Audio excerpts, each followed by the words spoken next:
오늘 시편 62편 1절부터 8절 말씀을 근거로 해서 부활하신 주님을 바라보라, 부활하신 주님을 바라보라 라는 제목으로 말씀을 증거하겠습니다. 86년에 한국에 아시안 게임이 있었어요. 그때 뽀빠이 이상용 아저씨가 식당에 갔다가 밥을 먹는데 안에서 김치 따듬는 아주머니 두 분이 이야기를 하더래요. 근데 그 한 아주머니가 정말 몰라서 그러더래요. 따듬으면서 아유, 아시안 게임에 왜 미국은 안 나왔대야? 그랬어요. 아시안 게임에 미국이 안 나오지. 근데 좀 몰라서 그런 거예요. 그러니까 저쪽 편에 있는 아주머니가 하는 말이 걸작이에요. 아마 삐졌나 보지. 그랬대요. 예수 믿고 삐지지 맙시다. 하나님한테도 삐지고 사람한테도 삐지고 그러는데 우리 이제 부활절이니까 그런 거 다 묻어두고 이제 새로운 예수의 생명으로 부활해서 하나님과 항상 좋은 일만 있는 여러분들 되시기를 예수님으로 축복합니다. 노틀담 성당이 불에 탔어요. 너무 안타깝더라고요. 이 노틀담 성당 너무너무 아름다운데 불에 탔어요. 참 우리 세대에 복원한 그 온전한 성당을 볼 수 있을까 싶어요. 200년 동안이나 건설했다니까. 비록 일부만 불에 탔지만은 그걸 온전히 다 이제 할 수 있을까 그런 생각이 들었어요. 다음 사진 계속 보여주세요. 그래서 저렇게 아름다웠는데 그다음 저렇게 불이 났어요. 그래서 첨탑이 이렇게 무너질 때 마음도 같이 무너지더만요. 보고 있으니까.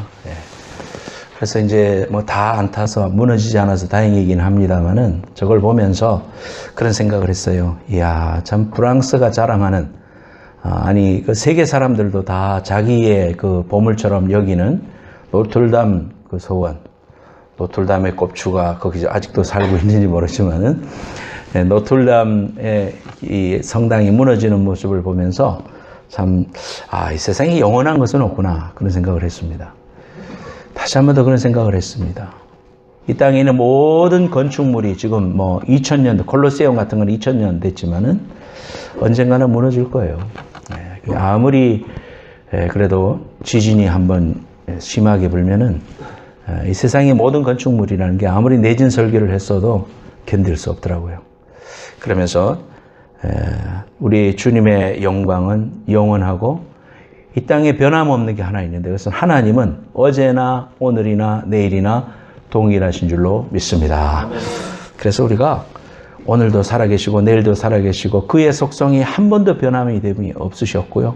그의 말씀은 하나도 이루어진 게 없는 게 없었고 그분은 항상 신실하신 분이에요. 그래서 신실하신 그 하나님이 오늘도 나는 부활했다. 나는 부활이요 생명이다. 너희들이 나를 믿으면 죽어도 살고 또 살아서 나를 믿는 자는 영원히 죽지 않는데 너희가 이것을 믿느냐 할 때 아멘 하면서 신앙으로 고백하는 여러분들 되시기를 예수님 이름으로 축원합니다. 휴대폰 제가 설교도 이걸로 녹음을 합니다만은 저런 그 식당에 가서 다들 모였지만은 자기 휴대폰 보고 뭐 낯설지 않습니다. 여러분들도 저렇게 사는지도 몰라요. 다음 사진. 애들도 학교에서도 다 저 점심 때 저 모양이에요. 그 다음에요. 부부간에 끌어안았는데 서로 휴대폰 서로 딴 거 보고 있어요. 그 다음 사진 보여주세요. 그래서 제가 이번에 한국 갔더니요. 피해 다녀야 돼요, 내가. 여기서 이렇게 그 회사원이 오는데 이것만 보고 쭉 직진해 오기 때문에 내가 이게 피해야 돼. 그렇게 다녀야 됩니다. 그래서 참 그런 시대에 우리가 살아가고 있어요. 스티브 잡스가 지금 있는데 왼쪽 위에 그림 스티브 잡스인데 아이폰을 만든 사람 아닙니까? 저 사람은 2011년에 아이패드를 최초로 출시한 당시에 뉴욕 타임스와의 인터뷰에서 우리 집에서 자녀들은 아이패드를 사용할 수 없다. 아이들이 집에서 IT 기술을 다루는 것을 철저히 제한한다. 자신이 만들긴 했지만은 내 아들한테는 안 한다 이 말이에요. 얼마나 해악이 있으면 그러겠어요.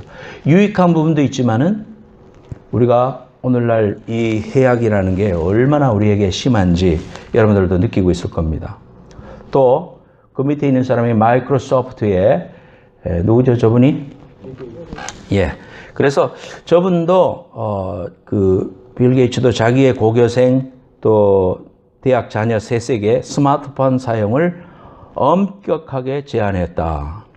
영국 매체하고 그 미디어하고 인터뷰에서 그는 자녀가 14살이 될 때까지 스마트폰 사용을 금지하고 식탁에서는 스마트폰을 사용할 수 없다라고 말했다고 그래요. 자녀가 불만을 제기했지만은 이 원칙은 바꾼 적이 없다. 그렇게 이야기했습니다. 비즈니스 인사이더는 SNS를 자주 사용하는 아이의 경우에 우울증을 겪을 확률이 27%가량 증가했다 그랬습니다. 다음 사진 보여주세요. 서울의 지금 그 지하철의 모습입니다. 그 다음 사진도 보여주세요. 저렇게 다 땅 보고 다녀요. 그러니까 우리가 피해 다녀야 돼요. 데이터가 안 되는 미국에서 온 사람은 피해 다녀야 돼. 나도 데이터가 되면 저럴지도 모르지. 근데 저렇게 다니면 진짜 위험하거든요. 절벽으로 떨어지기도 하고 그래요. 그 다음 사진이요. 영혼까지 빨아들이는 스마트폰. 그럴 것 같아요. 뭐가 그렇게 볼 게 많겠어요? 뭐 이메일이 그렇게 많이 올까? 뭐 자기한테 뭐 카톡이 그렇게 많이 올까? 다 뭐 드라마 보고 뭐 그런 거죠. 예. 그 다음 슬라이드. 넥스트 슬라이드. 그래서 자녀의 스마트폰과 SNS의 사용 어떻게 교육하십니까? CNC 가주교육신문에 나오는 이야기예요. 거기서 출처해서 제가 이제 인용을 한 거예요. 임상심리과학 Clinical Psychological Science라는 잡지에서 이야기하기를 미국 심리학자가 청소년 50만 명을 5년 동안 추적했는데 하루에 스마트폰을 3시간 사용하는 사람들은 그렇지 않은 아이들에 비해서 절망이나 자살 충동을 느낄 가능성이 30% 이상 늘었다. 그 다음에 하루에 5시간 사용하는 사람들은 50% 이상 높았다. 단순히 매일 소셜미디어를 사용하는 것만으로 우울증을 느낄 가능성은 13%나 더 늘어났다. 그래서 우리 둘째 은하는 미디어 패스팅을 한다 그러더라고요. 미디어 패스팅. 일주일 동안 스마트폰을 안 보고 또 페이스북도 안 하고 그렇게 산다. 그래서 친구가 인게이지 했는 것도 나는 몰랐다. 이제 그 패스팅이 끝나고 나서 알았다. 이제 그런 이야기예요. 그러니까 밥 안 먹는 것만 패스팅이 아니고 금식이 아니고 이런 것도 안 함으로써 하나님 앞에 우리의 사랑을 주님 앞에 드리고 또 주님에게 더 포커스하는 이러한 시간을 가지려고 한다. 우리 교회도 지금 아이들한테 여러분의 자녀들한테 애들이 자꾸 칭얼거리고 또 애들이 많다 보면 소형자매도 마찬가지일 거예요. 애들이 많고 이러면은 막 핸들할 수가 없으니까 스마트폰 주면 조용하니까 스마트폰을 주게 돼요. 그러면은 아이들의 영혼이 거기로 빠져드는 거예요. 게임으로 빠져들고 그런 거거든요. 그래서 우리가 이러한 부분들을 유익한 것은 우리가 취해야 되겠지만은 거기에 탐닉한다든지 중독이 된다든지 그러면 안 됩니다. 여러분들도 아마 자다가 불 끄고 자려고 하는데 나도 그런 적이 있어요. 불 끄고 이제 자려고 그러는데 까똑 하면 어떡합니까 여러분? 개띠 집사님 어떻게 해요? 꺼나요? 대단한 사람이야. 종환 형제는 어떻게 한대요? 내가 원하는 대답을 해야지. 어떻게 한대요? 불 켜고 다시 보죠.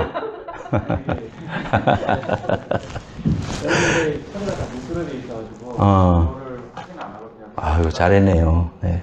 나는 불 끄고 일어나서 본 적이 있어. 궁금해서 못 견디겠더라고. 그게 아마 여러분들 같은 경험이 있을 거예요. 네. 그래서 잠도 방해하지. 한국에서 하면 시간이 몇 시인지도 모르고 막 보내지. 이러니까 아마 이제 꺼놓고 주무시고 그러는데 잘 하시는 거예요. 그래서 우리가 참 오늘 말씀해 보면 잠잠히 하나님을 바라라. 우리 인생 가운데 좀 조용한 시간이 있어야 되고 하나님과 대화하는 시간이 있어야 되고 하나님을 바라보는 시간이 있어야 되는데 조금만 조용하면은 불안한 거예요. 불안한 거예요. 일어나서 휴대폰부터 보는 거예요. 하나님께 기도 먼저 해야지. 오늘 하루를 주신 하나님께 감사해야 되는데 휴대폰부터 봐. 그래서 뭐 들어간 거 없나.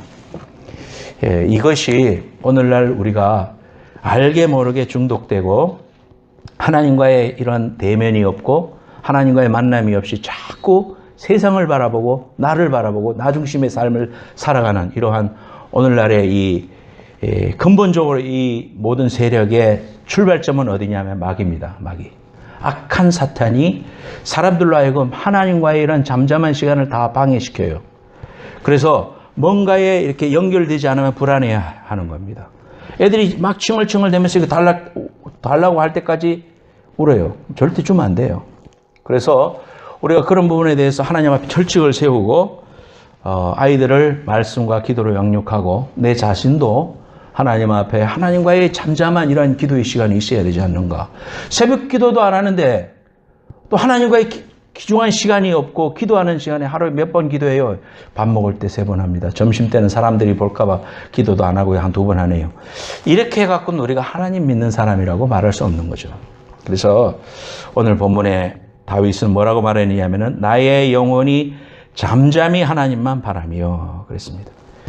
그러면 다윗은 삶이 평안했나 보다. 잠잠할 시간이 많았나 보다. 천만의 말씀이에요. 4절 말씀에 보면 사람이 죽이려고 너희가 일제히 공격하기를 언제까지 하려느냐.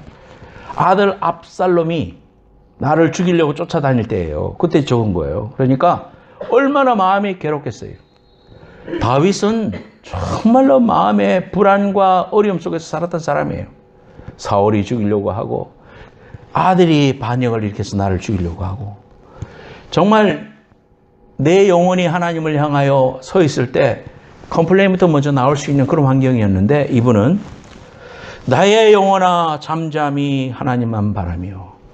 그래서 우리가 송정미 노래도 나의 영혼아 잠잠히 하나님만 바라며 우리 찬송 부를 때 이 다윗의 영성을 가지고 불러야 되겠죠.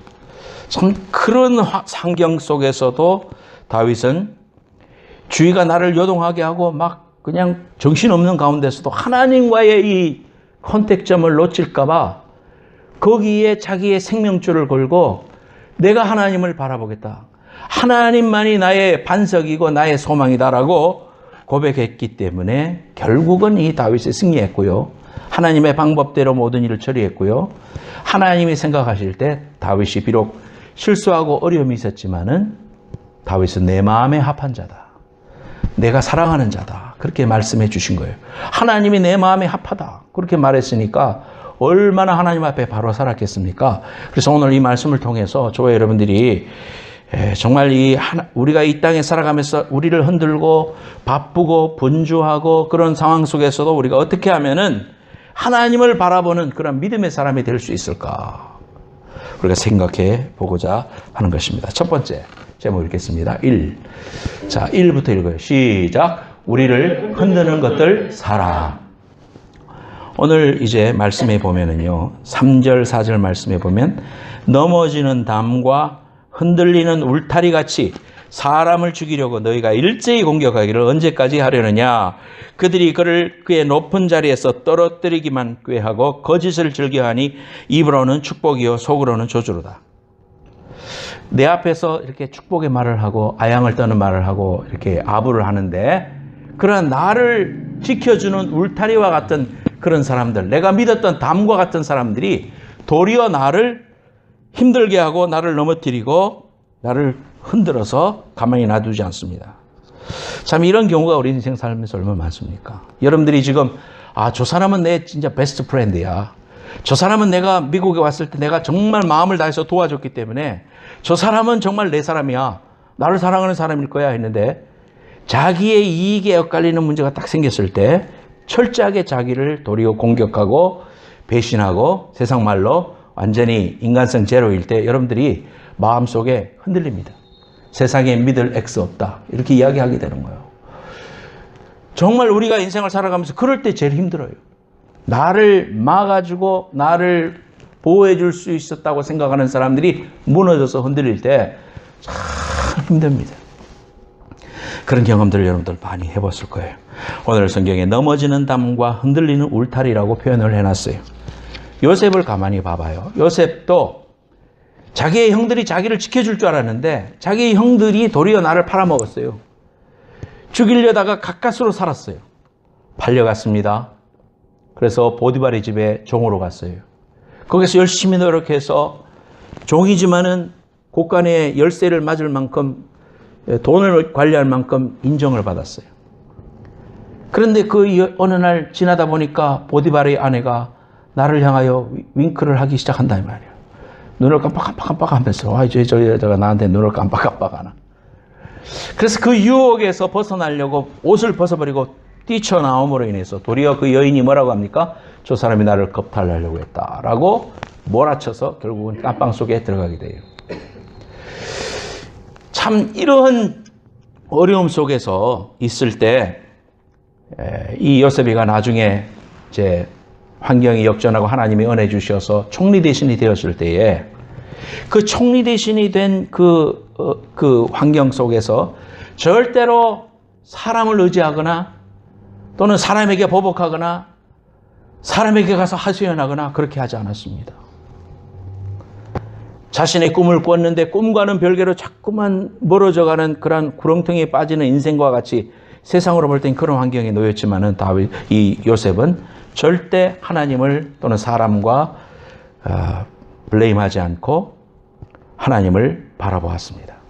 우리의 삶 가운데 내가 하나님을 바라려면 어떻게 해야 되는가?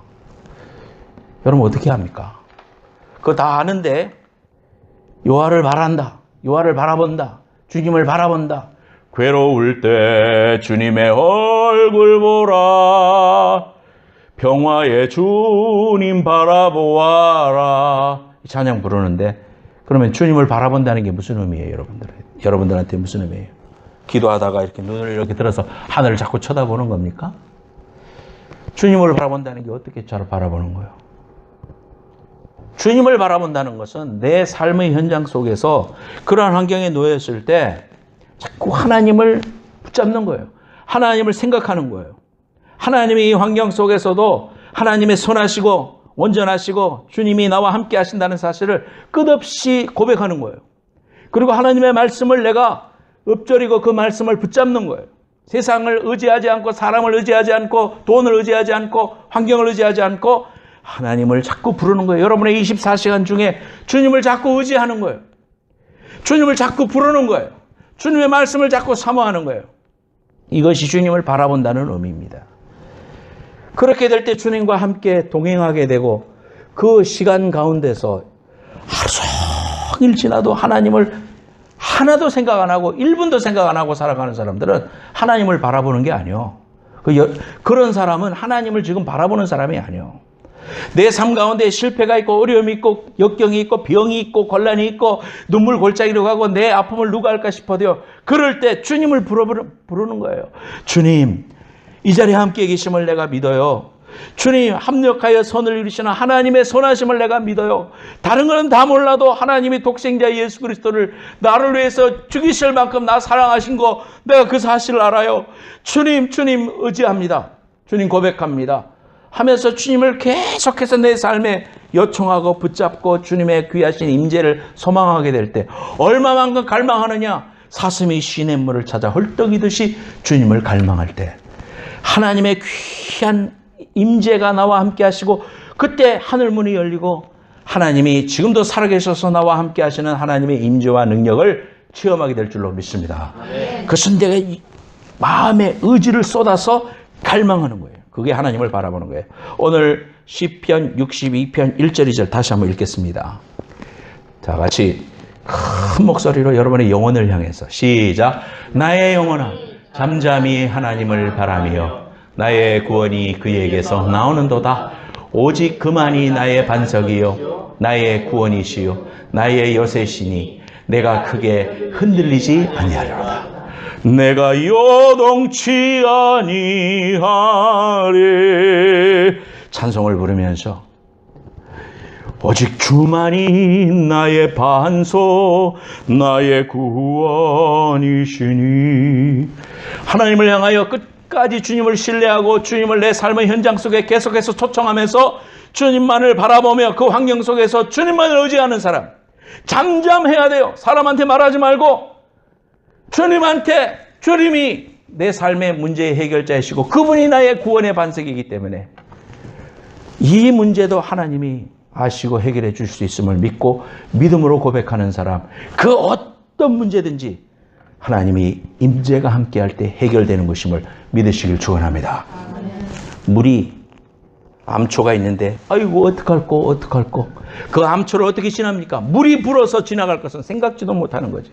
하나님의 은혜가 불어나면 문제가 문제도 아니요 불어나서 편안하게 그냥 그대로 배 타고 지나갈 수 있는 거예요. 하나님의 은혜가 여러분과 함께 하기를 축원합니다. 두 번째로 제목 읽겠습니다. 시작. 포학을 의지하지 말라. 포학이라는 말은 extortion입니다. 강탈, 뺏는 거.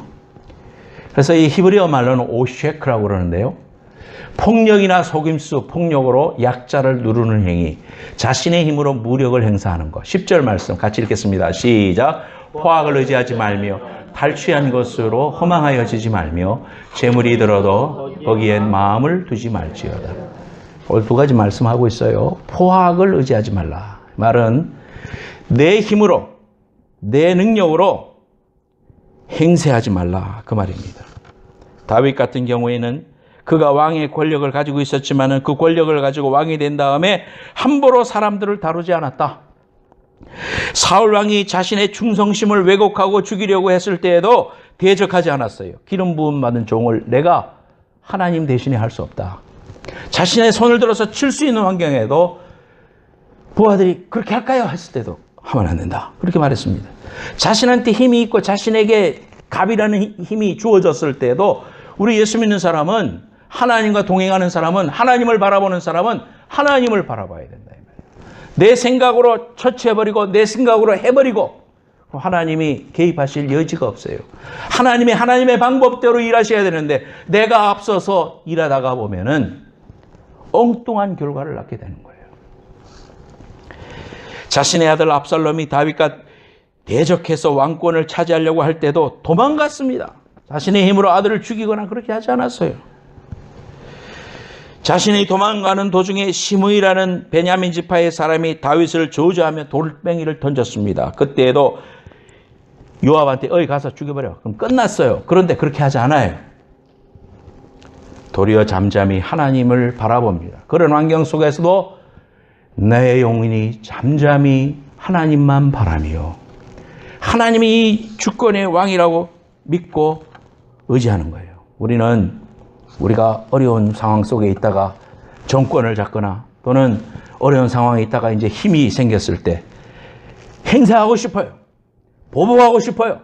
바로 하고 싶어요. 사회 정의를 부르짖고 그렇게 마음대로 휘둘고 싶어요. 깜빵 보내고 싶어요. 그렇게 하면 안 된단 말이에요. 하나님이 기뻐하시는 대로 하나님을 먼저 바라보고 정말 그 힘을 어떻게 사용할 것인가 하나님이 역사하실 수 있도록 깊이 묵상하고 깊이 구로하고 하나님 앞에 서 있는 자세가 먼저 되어야 하나님이 기뻐하시는 거예요. 다윗은 또한 오늘 말씀을 통해서 재물을 의지하지 말라 그랬습니다. 탈취한 것으로 허망하여지지 말고 재물이 늘어도 거기에 마음을 두지 말라. 뭐니 해도 머니가 최고다. 오늘날 예수 믿는 사람도 다 마찬가지. 믿음으로는 가장을 하고 하나님의 영광을 위해서 산다고 그래도요. 돈과 관계되는 일에는 촉각을 곤두세우는 것이 인간입니다, 여러분. 정말 우리가 이 부분에 있어서 하나님 앞에 자신을 훈련하고 하나님 앞에 정말 내어놓고 하나님 앞에 떼어놓고 주님 앞에 헌신하고 살 수 있으면 그건 믿음 있는 사람이에요. 물질 생활에 있어서 하나님 앞에 바들바들 떨고 있으면 아직까지 하나님을 온전히 바라보는 사람이 아니에요. 바라보긴 하지만 온전히 바라보지 못하는 거예요. 오늘날 재물을 의지하여 바라보고 사는 사람이 많이 있습니다. 재물을 탈취하면서 물질을 모으고 사람들을 죽이고 넘어뜨리면서까지 내가 부자가 되려고 해요. 왜냐하면 자본주의 사회에서는 돈을 어떻게 벌었든지 간에 돈 많은 사람이 장땡이거든. 이것이 세상의 캐피탈리즘의 유혹입니다. 이러한 것들이 교회 안에도 들어왔어요. 큰 교회, 목사도 큰 교인, 사례비 많이 받고 사람들에게 영향력을 많이 끼칠 수 있으면 아이고 큰 목사님, 큰 종 오신다고 대우하죠. 물론 거기까지 갈 동안 적은 교회 목사님보다도 더 큰 고난과 어려움을 겪어서 또 하나님 앞에 크게 쓰임 받는 분도 있지만 그러나 숫자에 많고 적음으로 무조건 사람을 판단해서는 안 되는 거예요. 이것이 마태복음 6장 24절에 한 사람이 두 주인을 섬기지 못할 것이니 혹 이를 미워하며 저를 사랑하거나 혹 이를 중히 여기며 저를 경히 여김이라. 너희가 하나님과 재물을 겸하여 섬기지 못한다. 디모데전서 6장 10절에도 돈을 사랑함이 일만하게 뿌리가 되느니 이것을 사모하는 자들이 미혹을 받아 믿음에서 떠나 많은 근심으로써 자기를 찔렀도다. 돈 자체가 악이다 그 말이 아니죠. 돈을 사랑함이 일만하게 뿌리가 됩니다. 돈을 사랑하지 마세요. 돈은 하나님이 주시는 대로 필요한 대로 우리가 사용할 수 있고 하나님께서 그러한 그릇이 되면은 5달란트 주실 것이고 나는 2달란트밖에 안 되면 2달란트 주실 것이고 1달란트면 1달란트지만 그러나 착하고 충성된 종이라는 그 명칭은 똑같이 주셨어요. 많고 적음이 그 사람의 인품을 결정하는 게 절대 아닙니다. 도리어 우리가 돈을 사랑함이 일만하게 뿌리가 된다는 거예요. 주님, 너무 부하기도 마시고 너무 가난하기도 마셔서 주님을 섬기는 데 있어서 죄짓지 않게 하시고 마음이 흔들리지 않게 하옵소서. 하나님 것을 다스릴 수 있는 믿음과 능력을 달라고 하나님 앞에 간절히 기도할 때 여러분의 삶 가운데 하나님 주시는 그러한 은사와 축복으로 큰 은혜의 사람들이 되시기를 예수님으로 축복합니다. 세 번째. 자, 제목 읽겠습니다. 시작. 부활하신 주님을 바라보라. 같이 읽겠어요. 시작. 예수께서 이르시되 나는 부활이요 생명이니 나를 믿는 자는 죽어도 살겠고 무릇 살아서 나를 믿는 자는 영원히 죽지 아니하리니 이것을 내가 믿느냐. 이르되 주여 그러하여다. 주는 그리스도시요 세상에 오시는 하나님의 아들이신 줄 내가 믿나이다. 아멘. 주님이 채찍에 맞으시고 이제 십자가에 달리셨습니다. 오전 9시에 들리셔서 7마디를 하셨죠. 12시가 됐을 때 흑암이 내렸습니다. 캄캄해졌습니다. 그리고 12시부터 3시까지 또 3시간 동안 더 달려 계셨습니다.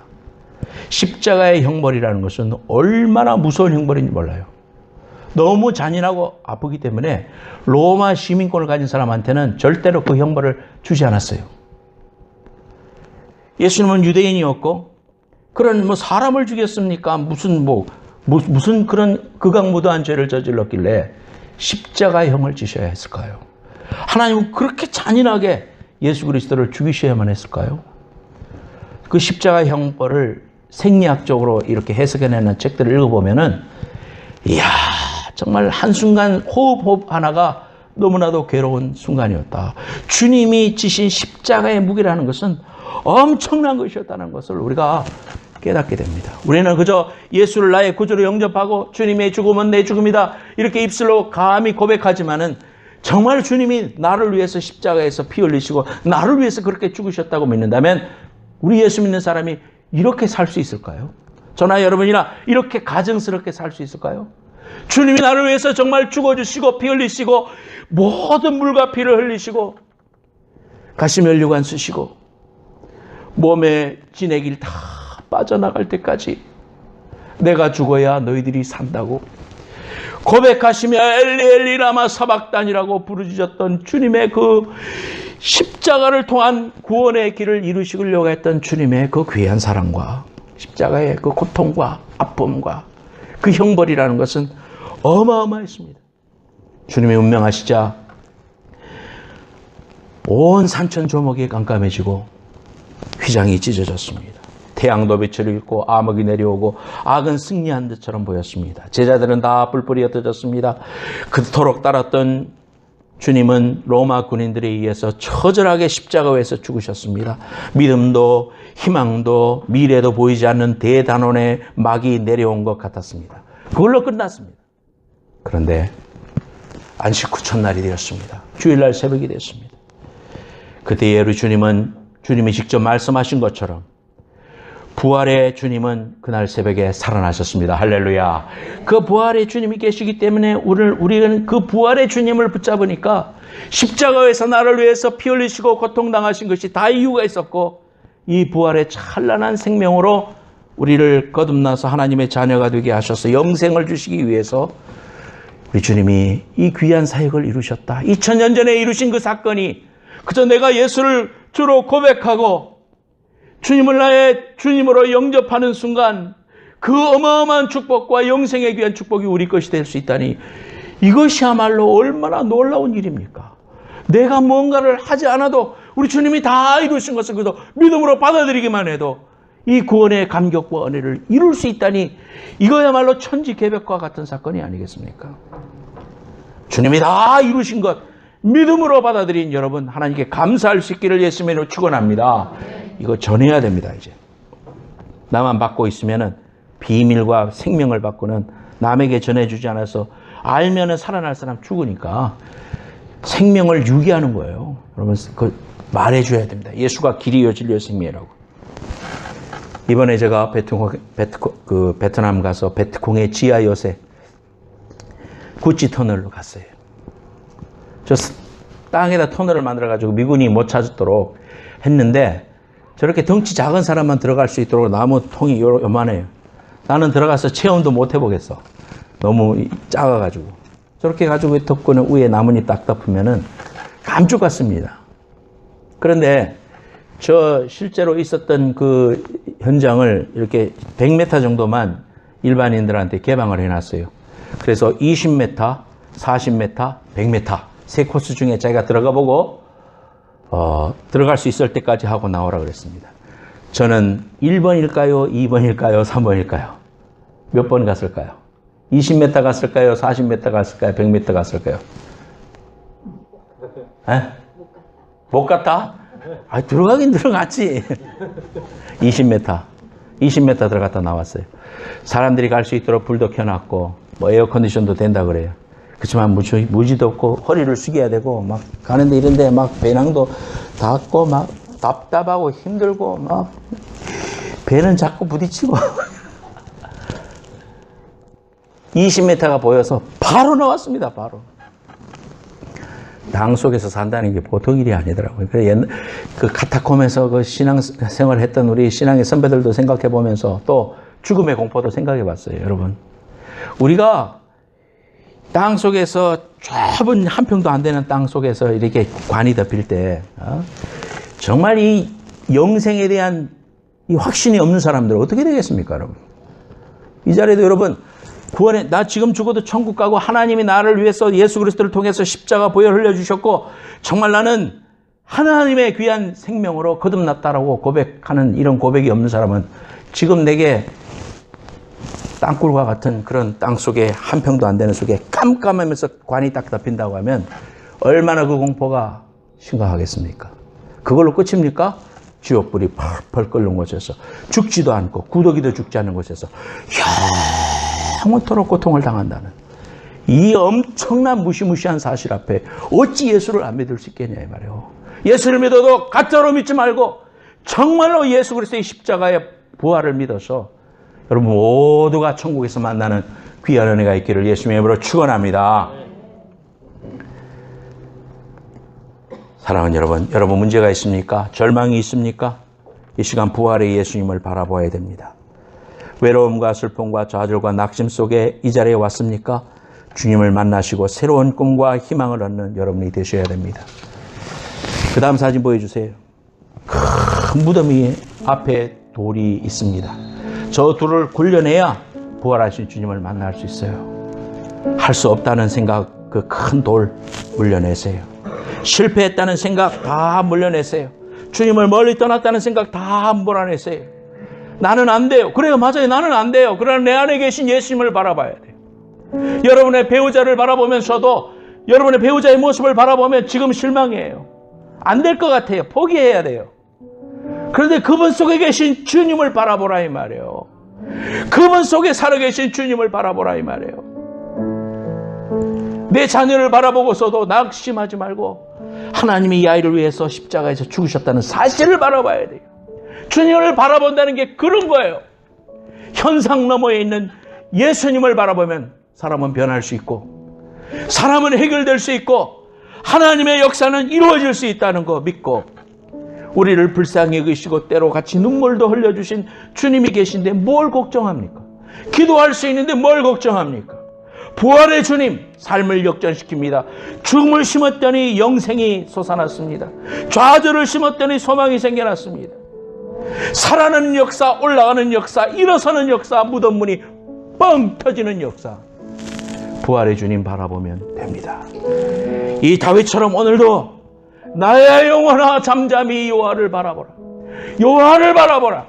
여러분의 삶 가운데 역사하시는 주님을 바라보는, 그래서 승리하는 주님의 백성 되시기를 예수님의 이름으로 축원합니다. 다 같이 머리 숙여 기도하겠습니다. 동성으로 기도할 때에 하나님 도와주세요. 부활의 주님, 능력의 주님 오셔서 내 인생을 앞에 가로막고 있는 흑암의 돌 굴려주세요. 하나님, 절망의 돌 굴려주세요. 낙심의 돌 굴려주세요. 질병의 돌 굴려주세요. 하나님 함께 해주세요. 간절히 부르짖을 때 하나님 여러분과 함께 하시고 부활의 귀한 생명으로 역사하실 줄로 믿습니다. 다 같이 기도하겠습니다.